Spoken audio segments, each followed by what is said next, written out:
E para encerrar então, irmãos, nós vamos falar da limpeza da mente. Você não pode imaginar o perigo que a gente pode expor a nossa mente a muita coisa, e que o inimigo ele entra e ele prende a mente das pessoas. Efésios 6,12 diz assim: porque a nossa luta não é contra a carne nem contra o sangue, e sim contra principados e potestades, contra os dominadores desse mundo tenebroso, contra as forças espirituais do mal nas regiões celestes. Que Deus abençoe a sua palavra, amém, irmãos? Geralmente, esse texto a gente enfatiza os principados e potestades, mas eu quero enfatizar nessa noite, quando o apóstolo Paulo aos Efésios escreve: contra os dominadores desse mundo. Então, infelizmente, amados irmãos, existem demônios que são e que inspiram pessoas, livros, filmes, propagandas, outdoors, tudo para entrar na nossa mente. Então o inimigo, com certeza, ele está por trás e usa vários métodos, e que, se a gente se expõe, entra em nossas mentes. Por isso esse tema dessa noite: limpeza da mente. Os pensamentos dos maus espíritos sempre tentam invadir a nossa vida do lado de fora para dentro. Eles querem entrar. Eles não querem ficar só fora, eles querem entrar dentro da gente. Eu não sei qual é esse fascínio, porque quando o inimigo ele entra na pessoa, ele usa a pessoa para fazer as suas vontades. Ele usa as pessoas para fazer suas atrocidades, entra na pessoa para causar mal para as outras pessoas e etc. Ele quer entrar, e eles querem, na verdade, invadir a nossa mente. Pode ser pelos olhos, aquilo que nós enxergamos é uma maneira de entrar dentro do nosso cérebro, da nossa mente, através dos olhos, aquilo que a gente enxerga. Através dos ouvidos, aquilo que a gente ouve, penetra e é feita uma gravação na nossa mente, no nosso computador. Então, por isso que a gente deve cuidar com o que nós estamos olhando e o que nós temos ouvido. Esse tipo de coisa, ao entrar, o inimigo pode estar ali dentro, infiltrado, e ele pode entrar também. Então, olha o perigo. Os demônios agem na vida das pessoas através das brechas deixadas pelo próprio homem. Então, não é para o inimigo entrar, o homem deixa entrar muitas coisas, e Satanás ele procura uma brecha, um cantinho para entrar. Uma vez que ele entra, ele já faz o trabalho dele. A palavra de Deus nos diz que somos o templo do Espírito Santo. O que Deus quer é que cada um de nós seja cheio do Espírito Santo, e a nossa mente seja repleta pelo Espírito Santo. A palavra de Deus nos diz isso. Se somos templo, temos portas visíveis e invisíveis na nossa vida. Nós temos portas, quando a gente come, entra o alimento, são uma porta. Quando a gente ouve uma música bonita, um louvor, uma música clássica, um violino, a gente deixa entrar, são outra porta. Então são várias portas, e o inimigo ele é visível ou invisível. Existem a porta mental, a porta das mãos, a porta dos olhos, a porta da boca, etc.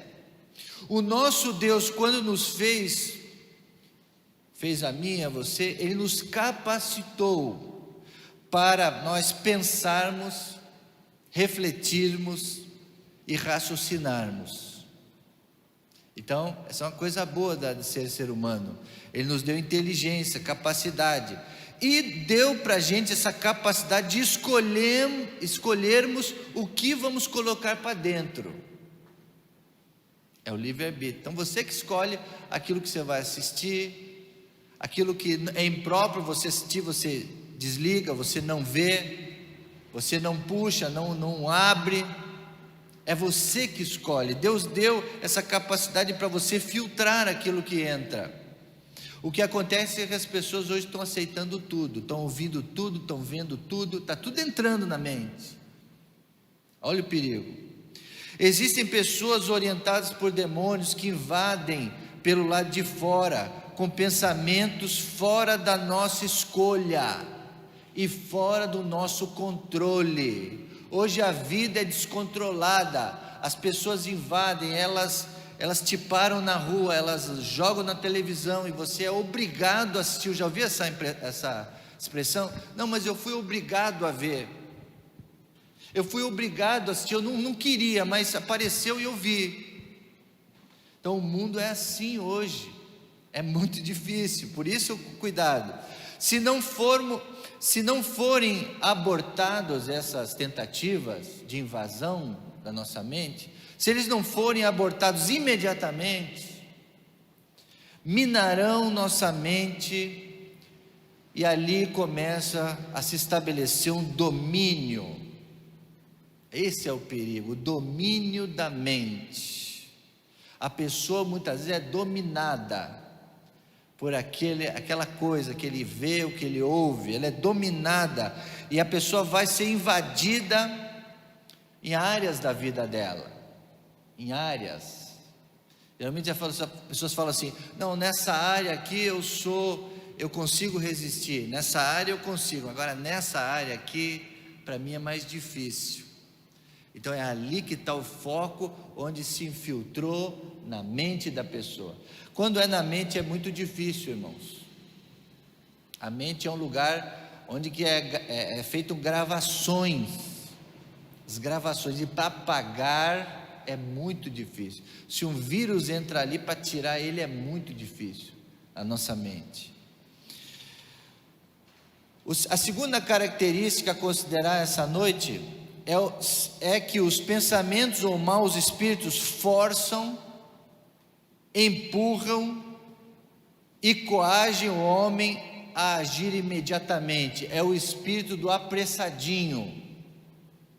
A pessoa é apressada, então ela não espera, ela não raciocina, ela não vê o perigo e ela já sai falando, ela já sai, aquilo que ela pensa ela já fala. Porque o inimigo ele gosta desse tipo de pessoas que não param para raciocinar, que ouvem, nem raciocinam direito, já falam. Nós temos que pegar esses pensamentos, esses impulsos, não é? Suponhamos que alguém está numa casa e de repente vê um impulso acompanhado de um pensamento, né? Atire-se da janela, se lance, ou fale isso para outra pessoa. Vem um pensamento, geralmente as pessoas que fazem coisas erradas, ela fala assim: não, mas que veio um pensamento, eu ouvi vozes, eu fiquei pensando isso e eu acabei falando. Isso é um sinal de uma pessoa que tem um pensamento suicida muitas vezes. Se ele tem a mente passiva, será levado a obedecer a tal impulso. Já vamos falar sobre a mente passiva. Se, por exemplo, entramos numa reunião e o pastor está pregando e se levanta um crente e traz uma palavra fora da hora, fora da ordem. Isso acontece em algumas igrejas. E esse irmão fala assim: olha, foi o Espírito que me obrigou a falar. Eu não posso me conter, eu não pude me conter. Geralmente isso às vezes acontece onde tem um culto mais, tem uma liberdade maior, onde você dá a palavra. Pode ter 90% ou quase 100% de certeza que ali é uma manifestação de um outro espírito. Veja bem, nós estamos aqui no parlatório, o pastor ou quem está aqui à frente está trazendo uma palavra, aí se levanta outro, não se controla e fala: Deus está me falando para falar isso, está fora de ordem. Isso é um sinal de que aquilo não é de Deus. A terceira característica é que os seus pensamentos se confundem facilmente. Você está pensando uma coisa, daqui a pouco vem outro pensamento e você se desconcentra do outro. Aí daqui a pouco você está pensando uma coisa, vem outro pensamento. Você não tem o controle da tua mente. Isso não é bom também. Ou quando você está sob um raciocínio, aí daqui a pouco paralisa a sua mente e você começa a pensar outra coisa. E aquilo que estava tão claro começa a ficar nublado. Confusão mental. As pessoas, muitas outras, chamam do branco, deu um branco na mente. Está raciocinando, falando, daqui a pouco deu um branco na mente. É um sintoma, talvez, de uma influência não de Deus. Tudo isso tem o objetivo de controlar nossa alma e para dominá-la sem ter problema nenhum. Agora, terminando essa primeira parte, eu queria falar que precisamos urgentemente, quando essas coisas acontecem, eu procuro ser bem prático aqui na minha palavra.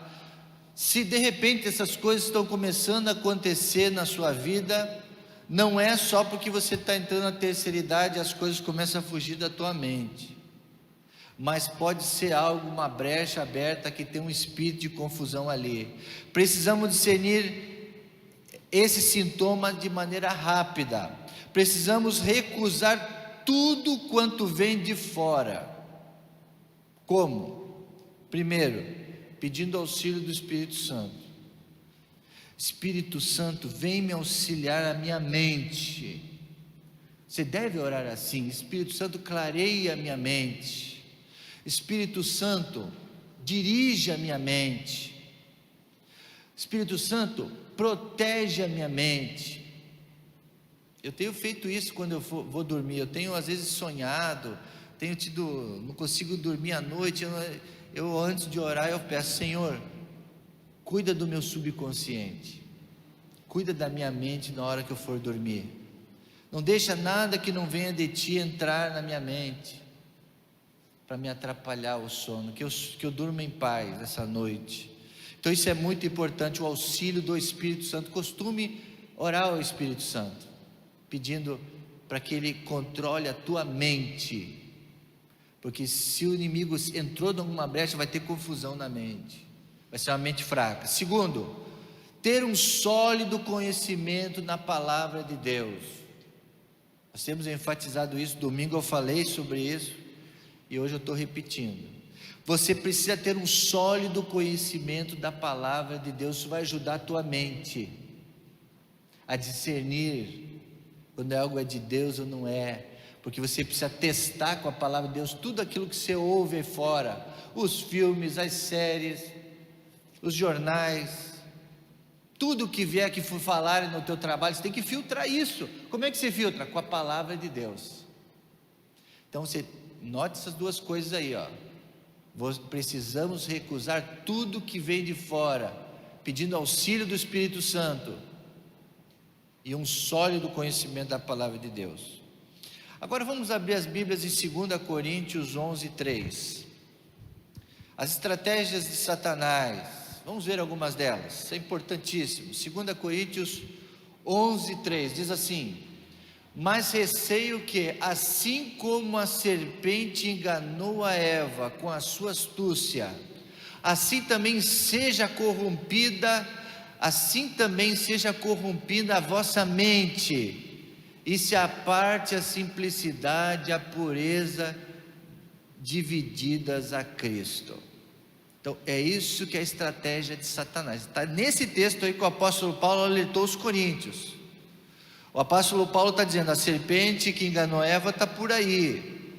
E qual é o objetivo dele? Com muita astúcia ele vai tentar corromper a sua mente. Ele vai tentar corromper a sua mente, para que se aparte de você a simplicidade e a pureza encontrada em Cristo. Ele vai querer tirar a pureza do coração dos jovens. Ele vai tentar enganar, dizendo que as coisas lá estão certas e que Cristo não está errado. A pureza, temos que pedir ao Espírito Santo isso. Espírito de Cristo, na verdade, como o apóstolo Paulo está dizendo. A passividade na mente, irmão. Sabe o que é uma pessoa passiva? A pessoa que deixa passar a vida, ela não liga para nada. Se está chovendo, se não está, se vai ter culto, se não vai, se o governo é do partido tal, se ele passou de ano ou não, não importa para ele, nada importa, ele está vivendo, é passivo, tudo que acontece ele acha bom, ele acha que tudo é correto, nada está errado, é uma pessoa passiva. Isso, irmão, é um engano de Satanás. É que ele quer que existam pessoas assim, que não tenham sabor na vida, que não decidam nada, deixa os outros decidir por elas, porque quando você não decide nada, você aceita o que os outros decidirem. Então esse é um engano de Satanás, é uma estratégia, uma passividade, é o principal alvo de Satanás a fim de dominar o homem, porque ele exerce um domínio.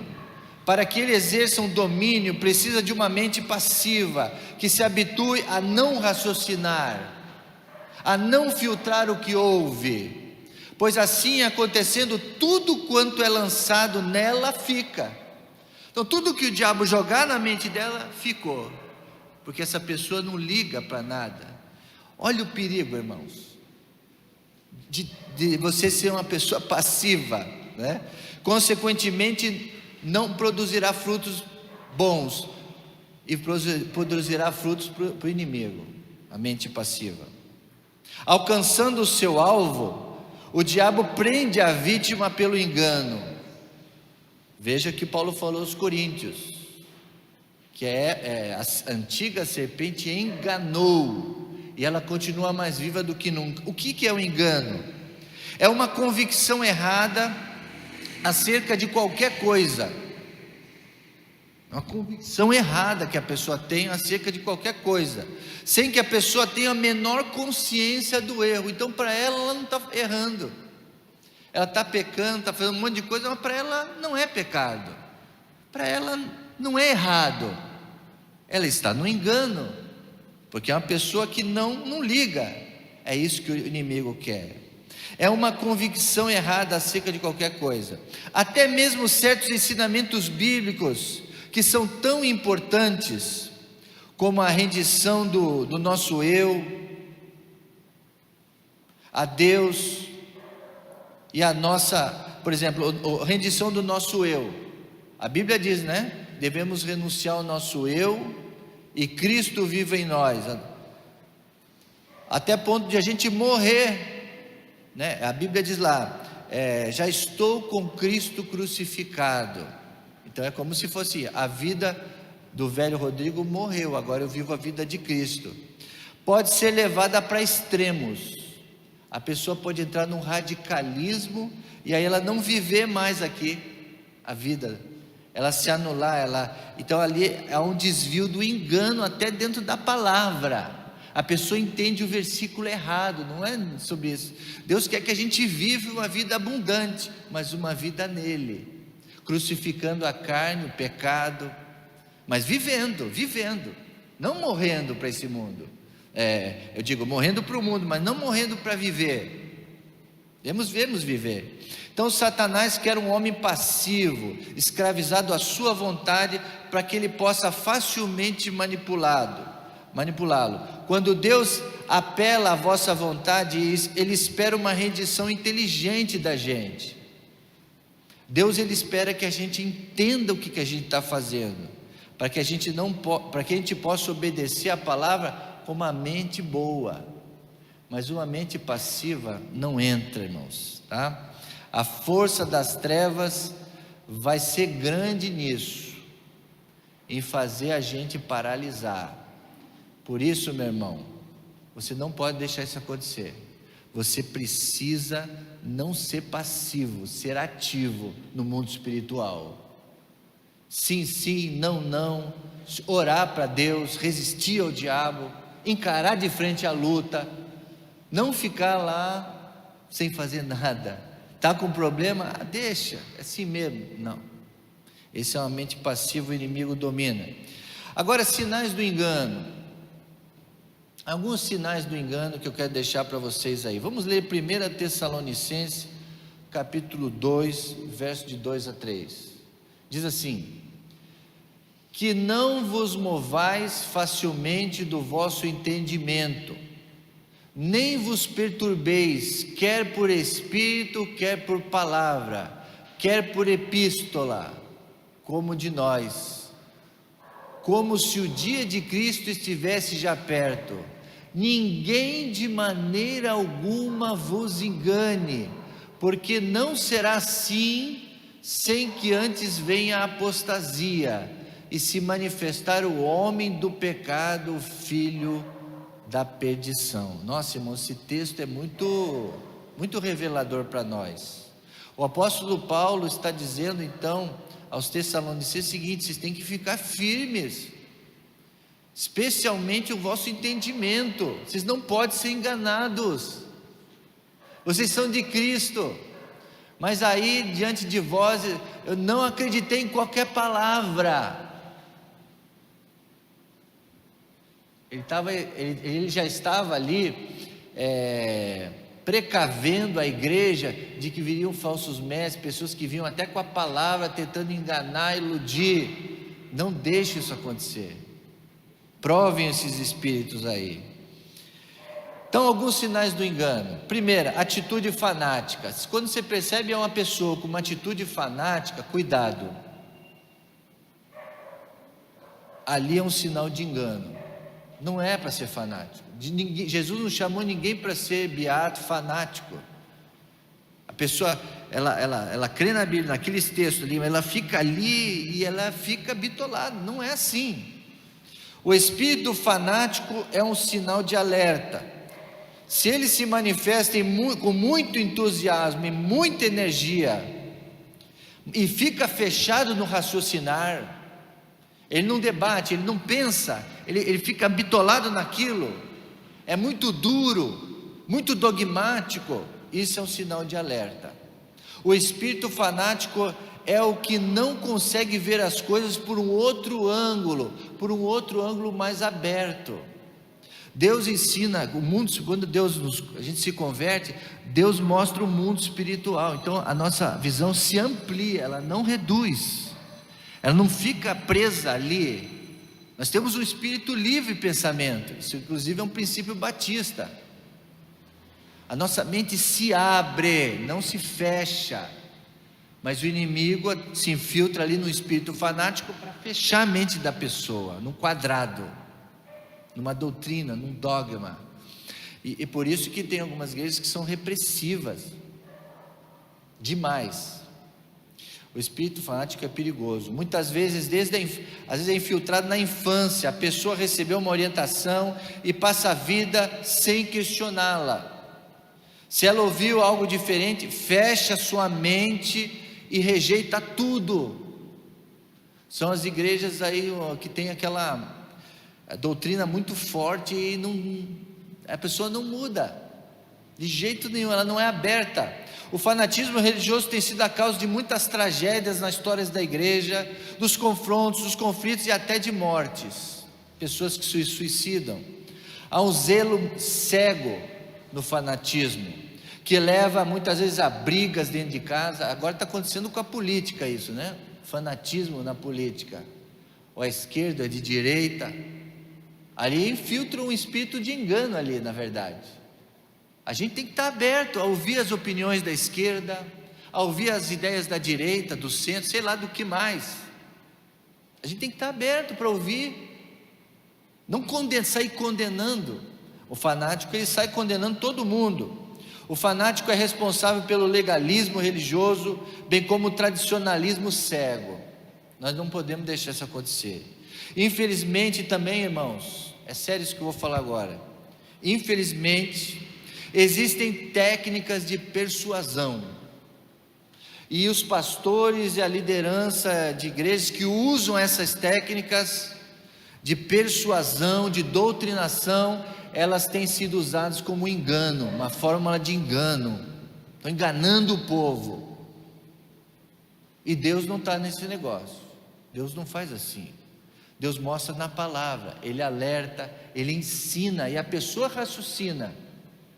Mas infelizmente existem lugares que aprendem essas técnicas, a técnica da doutrinação. Bem, é um tipo de truque que muitas vezes nós conhecemos, porque somos envolvidos com a igreja, com o sistema religioso. É algo que tem infelizmente, usado da maneira errada, tem colaborado com um maior aumento dos casos de engano nas igrejas. Muitas pessoas se sentem prejudicadas, enganadas, estão se afastando das igrejas, porque se infiltrou ali um espírito de engano, de fanatismo. Amados irmãos, quando nós olhamos as páginas do Novo Testamento, vemos que esse espírito, esse engano mostrou suas garras algozes, e o próprio Jesus, o nosso Salvador, foi constantemente afligido por ele, porque Jesus saía, curava no sábado, ele tocava no leproso, ele curava a mulher adúltera, e os religiosos da época condenaram Jesus por causa disso, porque eram fanáticos, eram legalistas. Então o próprio Jesus sofreu esse espírito. Jesus curava as pessoas, quebrava muitas vezes aquela lei ali, aquela lei que não era a lei do coração de Deus, que Deus queria para ele, mas era uma lei humana, estava impregnado na mente deles. Por isso, irmãos, nós não podemos admitir um espírito fanatismo no nosso meio. Então esse foi o primeiro. Segundo sinal do engano, mente passiva. Já falei um pouco sobre isso, a mente passiva. Vamos ler 1 João 4:1.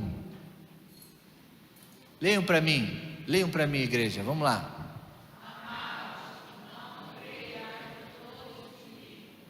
Está fraco, de novo. Está fraco, irmão. Vamos ler todos juntos, forte, vamos lá, agora. Amados,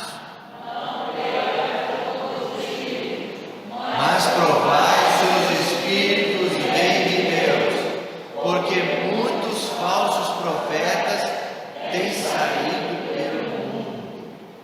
Naquela época, imagina hoje, irmãos, na multiplicação dos canais do YouTube, das igrejas, imagine quantos aí estão enganando. Por isso, amado irmão, irmã querido, membro da igreja, visitante, vocês estão me ouvindo, não pode se deixar enganar. Não creiam em todo espírito, mas provai. Como é que você vai provar estando numa mente passiva? Não consegue. Você tem que querer aprender, porque o discernir é o seguinte, o certo e o errado. Mas se você não sabe o certo, como é que você vai discernir? Então você precisa conhecer a palavra. O alerta de João aí era para que o pessoal conhecesse a Deus de fato, conhecesse a palavra e não se deixar enganar por falsos profetas. Provar os espíritos, não só nas faculdades espirituais, mas também nas intelectuais, irmãos. Há quem julgue que não se deve questionar aquilo que parece revelação do direcionamento sobrenatural. Se ele recebe uma profecia de alguém, logo aceita. Então hoje tem muitos profetas aí profetizando até bênção para você, mas mesmo profetizando bênção, que tudo vai dar certo, que você é um vencedor, que você vai conseguir casar, que você vai conseguir, Deus revelou isso para você, mesmo sendo coisa boa, questione. Mas a pessoa, aceito tudo.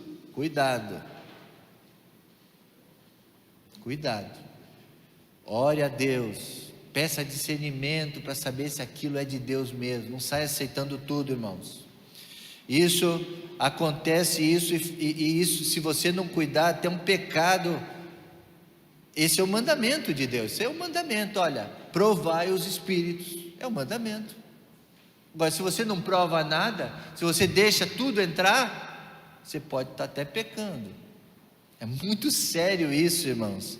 Todos os canais humanos, por mais usados que sejam por Deus, são imperfeitos. Todos os canais humanos, mesmo sendo usados por Deus, são imperfeitos. E não se pode aceitar cegamente uma palavra sem prová-la. Não pode, tem que provar.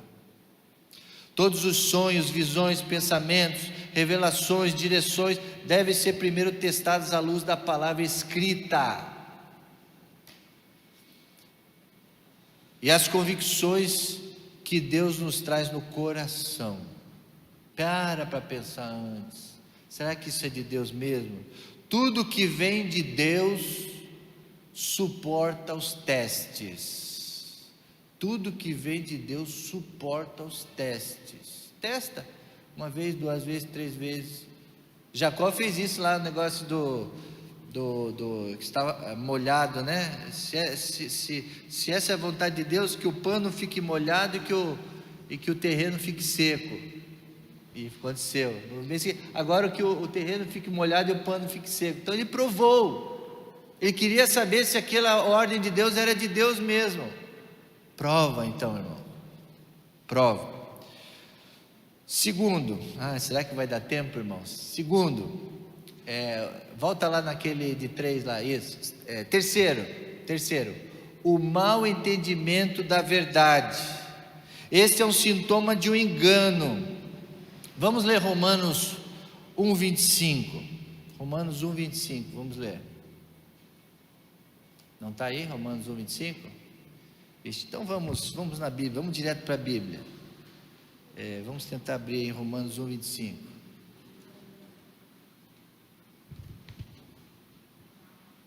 Fechou? Romanos 1:25. Aí tá?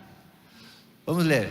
Trocaram a verdade de Deus pela mentira, e adoraram e serviram as coisas e seres criados em lugar do Criador, que é bendito para sempre.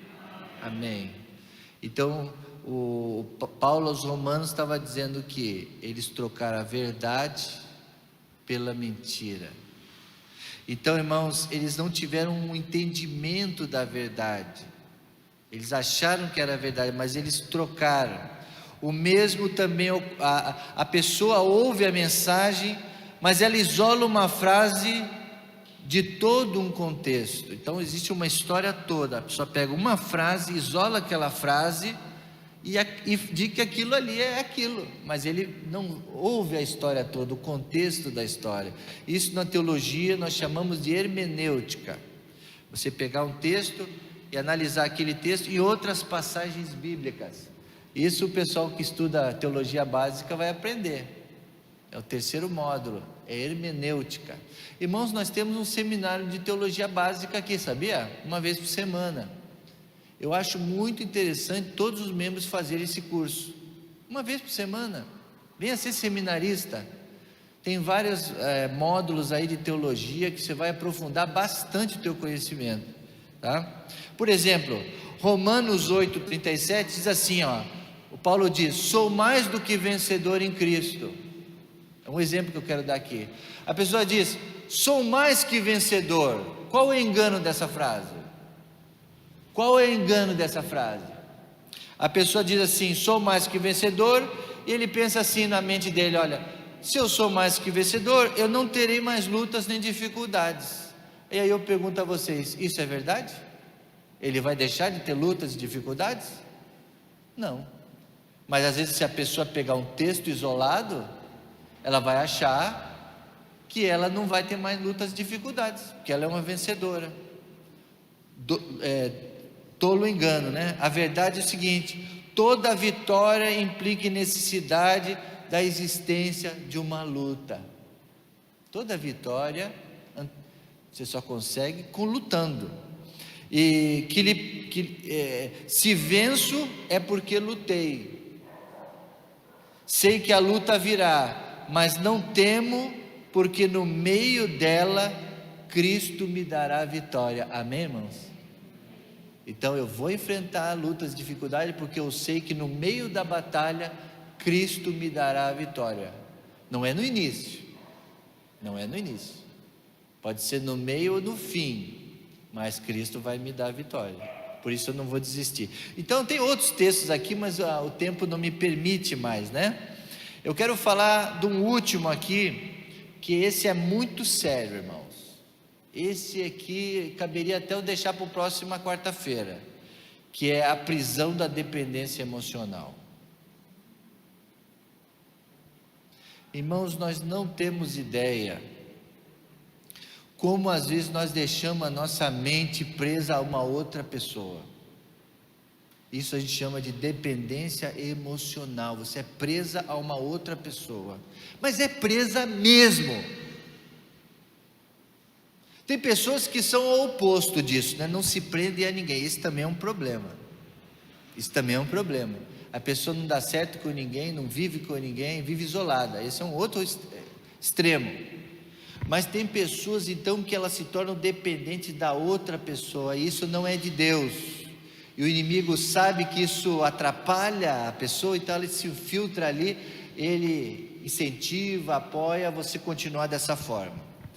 A prisão na dependência emocional, a necessidade de uma outra pessoa para viver. Ela não vive sem uma outra pessoa.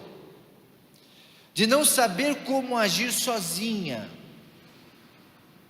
Conhece pessoas assim? Que não se sente feliz por causa disso. Ela não se sente feliz, nem motivada. Esses são alguns sinais de que você percebe que uma pessoa é dependente emocional de uma outra. O grande problema é que existe também a codependência também. Isso causa um desgaste no relacionamento e a convivência com uma outra pessoa. E esse é o indício de um sério transtorno que prejudicará a pessoa em todos os relacionamentos que ela tiver na vida dela, com o cônjuge, com o filho, com o primo, com o patrão, com o pastor, qualquer relacionamento dela, qualquer amizade, isso vai atrapalhar tudo na vida dela. A dependência emocional, na maioria dos casos, provém de uma fragilidade que a pessoa adquiriu na infância. O inimigo, ele já se infiltra ali na infância.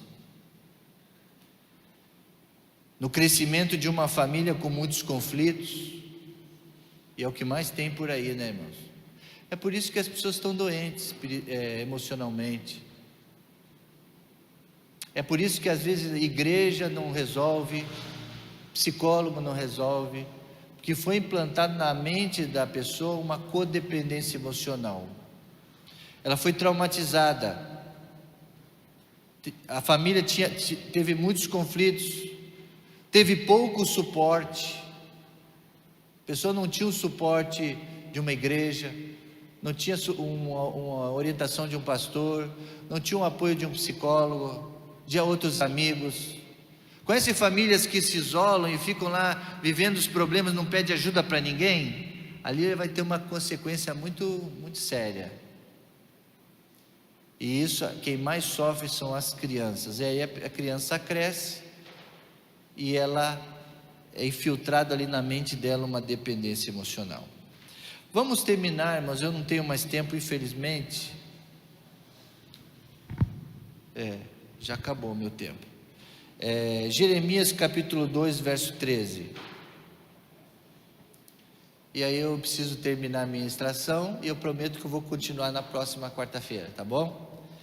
Esse assunto é muito importante e demanda mais tempo. Jeremias 2,13 diz: o meu povo cometeu 2 crimes. Eles me abandonaram, a mim, a própria fonte da água da vida, e tentaram cavar suas próprias cisternas, poços rachados que não conseguem reter a água.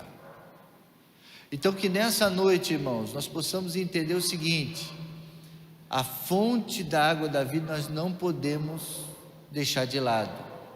Aí é o seguinte: a pessoa trocou Deus por uma outra pessoa, por um pai, por um cônjuge, a esposa que domina a mente do marido e vice-versa.